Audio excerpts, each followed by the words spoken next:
RPG Maker is a tool that's been around for a while. Many indie games have been developed on it, and because of the experimental nature and the accessibility of the tool, many games have dark and disturbing themes. Some titles include Yume Nikki, Omori, Fear and Hunger, and Ao Oni.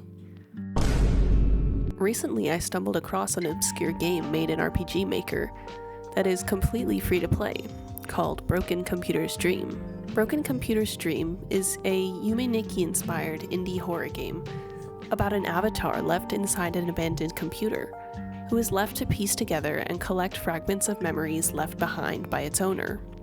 This is a hauntingly surreal little indie horror game that piqued my interest while I was sick this past week. I'm a huge fan of indie horror games, so I thought why not bring you guys along for the ride. Make sure to like this video if you enjoyed this type of content. I would love to cover more horror games like this in the future.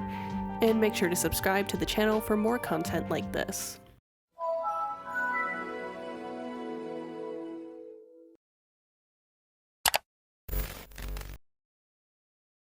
This is the story of what goes on inside one broken and discarded computer.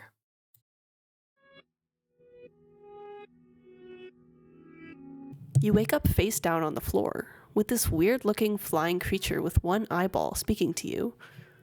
It tells you that you were the computer owner's prized avatar, but your body is now vanishing. Your memory and your body have been split by this malfunctioning computer. If you don't get it back, you'll disappear forever. We learned that this little parasite is named Baku, a virus that has come to consume this world. We find our first core, or memory. According to the memory, your name is Pino, and since Baku is a parasite on you, it can also share memories. Now we can go to the desktop screen.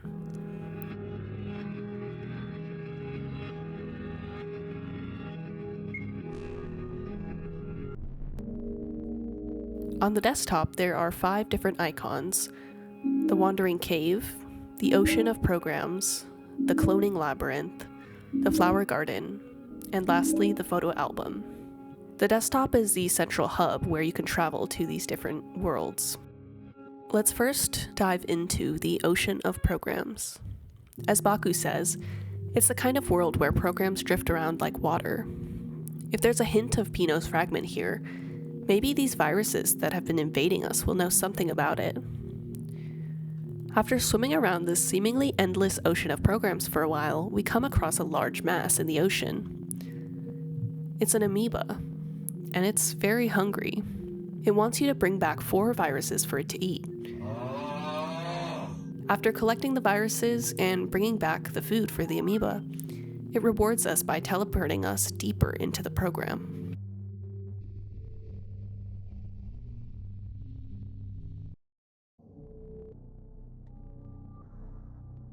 We had warped into a strange place.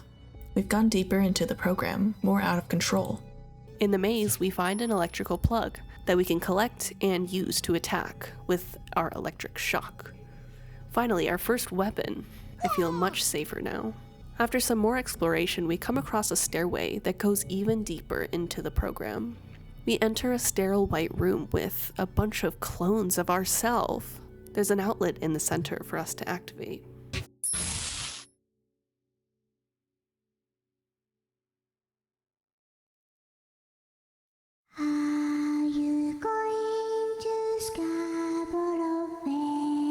We enter a psychedelic-looking hallway full of distorted reflections. Meanwhile, the song Scarborough Fair plays in the background.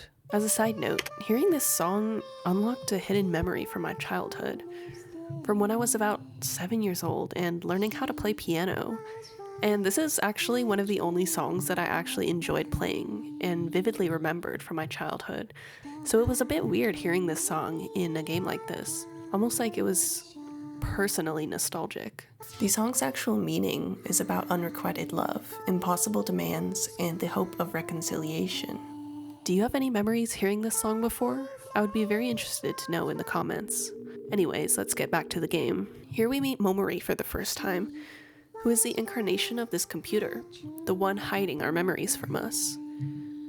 Momori doesn't want to give up the memories of the beloved user, Mei, and sends us to a dark room filled with clones of us. Some of them are glitching and fading. They're distorted. This might be what will happen to us if we don't collect all of our memories. Initially, I spent way too long in this section on my first playthrough because I thought we were supposed to be destroying the fake ones instead of finding the real ones. But after a while, I got the hang of it and escaped and found the first memory fragment. We hear May's thoughts for the first time. My computer's broken. You've been my treasure chest for a long time. I'm sad, but I don't miss you. Now I'm not alone anymore. I was able to grow up and meet important people and an unknown me. I've been my alter ego, Pino, the computer that used to be my place. Thank you. Goodbye.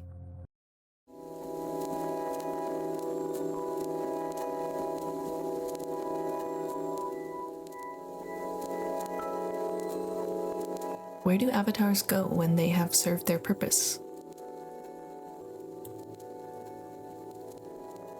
Where does the soul of a broken machine go? The next area we explore is the flower garden. It's a distorted world created by photo data left on the computer. This area looks very whimsical, with rainbows of colors, and there's sheep roaming around, and lots of windmills and pinwheels. And yes, you can mount the sheep. If you talk to the Scarecrow NPC, it'll tell you that if you turn everything that turns in this flower garden, the big windmill will start to move. There are 7 turnable pinwheels that we have to find. There are 2 colored doors near the top of this section. Let's visit the red one first. Entering the room, it's an entire wall filled with the colorful pinwheels. Inside the blue door, we see this. It looks like some type of code. Let's remember this for later. There's a little pinwheel character here who tells us that he can see the ghost of a windmill across the ocean. So naturally, we go to explore it, and we go deeper into the ocean. We find ourselves in a different place, and the only way to escape this room is to choose the real pinwheels. If you keep choosing fakes, you'll be stuck here forever.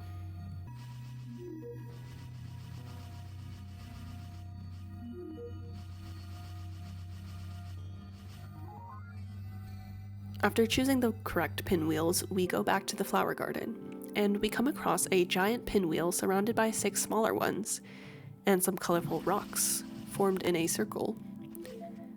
We have to follow the pattern that we saw before, and turn the smaller pinwheels in order. The rest of the pinwheels that we have to turn are just scattered across the map. Once you find them, the big windmill will start to turn, and the door opens. We've got another fragment, and here's the memory.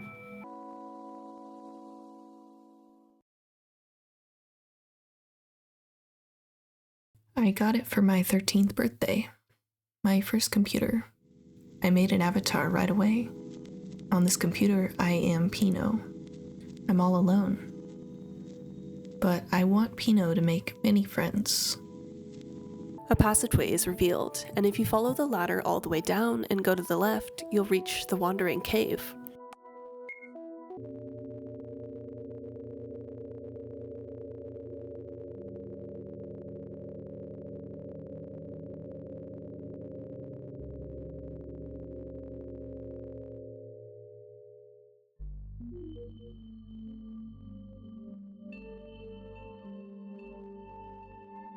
This cave is where disembodied avatars wander. If you're looking for something, you might find it in here.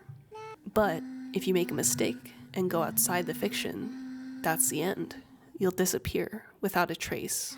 And just to be clear, they are not lying about that. Make sure you save your game frequently at this point, or you might end up having to restart the whole thing, like I may have done. Oh my god. After going through countless hallways, we come across a small room with glowing orbs floating. We can use this core to illuminate the darkness, like a flashlight. I decided to just start following the right path all the way down, and I found this dark room with a ghostly figure of Pino in it.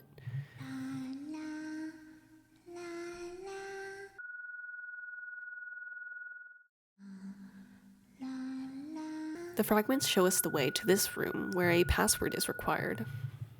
A clue from a different room in the Wandering Cave tells us that the password is the name of the computer's user.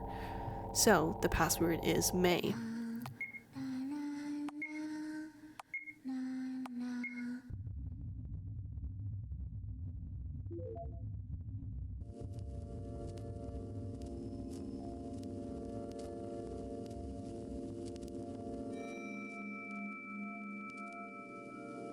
Here's what the next fragment shows us.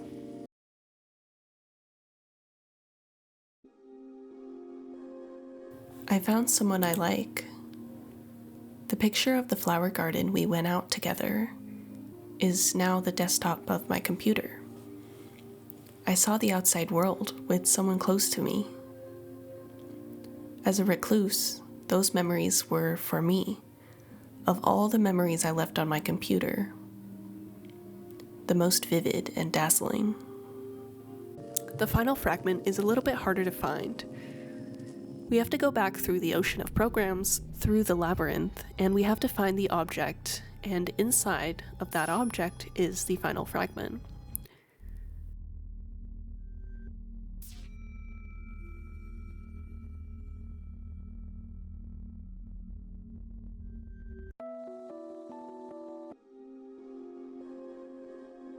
I met them in the virtual world, with friends whose faces I don't know.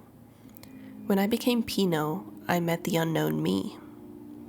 The view of my real life, my experience as Pinot. Mix them all together, so many memories. I want to put them into this computer. With all of our memories collected, we can now go back to the desktop and explore the photo album. In this minigame, you have to match the image to the image in the middle, but it gets harder when the images start getting distorted. And finally, we're in a maze, and we have to find the exit.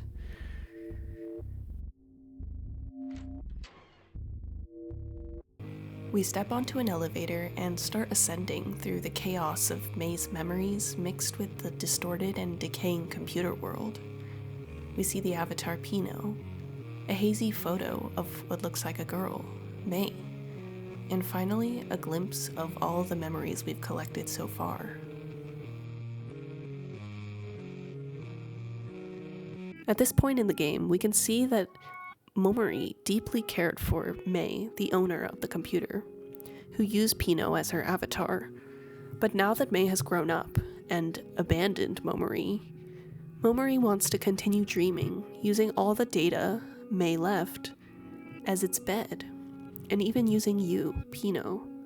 So we're given the option to either stay with Momori forever, or leave with Baku. If you decide to stay, Momori thanks you and takes you into their arms, and Momori and Pinot accept their fate and fall into a deep sleep with nothing but the junk and shells of memories left behind. Momori's last words to you are, "I wonder if I can wake up by May's side."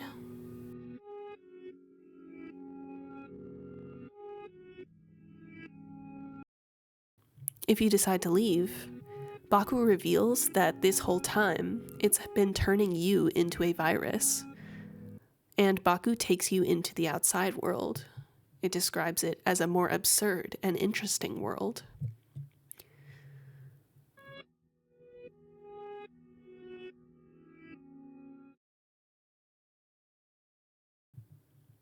I really love the atmosphere of this game. The nostalgic and childish aspects of it, mixed with the surreal and more terrifying parts, work together really well. And the developer of this game is also very skilled at traditional art. They were able to mix traditional art like painting and sculpting into the game seamlessly, and I really enjoyed the mixing of physical art and digital art in this game. This game explores themes of obsession and abandonment between a computer and its user, as well as two main questions brought up. Where does the soul of a broken machine go? And where do avatars go when they have served their purpose? In the end, it's up to you if you want to stay inside the dilapidated computer world until all the hardware breaks down, or you can become a virus yourself and infect others. I would highly recommend you go play this game for yourself. It's free, so why not? Let me know what you thought about this game in the comments below, or if you know of any other interesting indie horror games for a future video. As always, don't forget to like and subscribe for more content, and I will see you in the next one.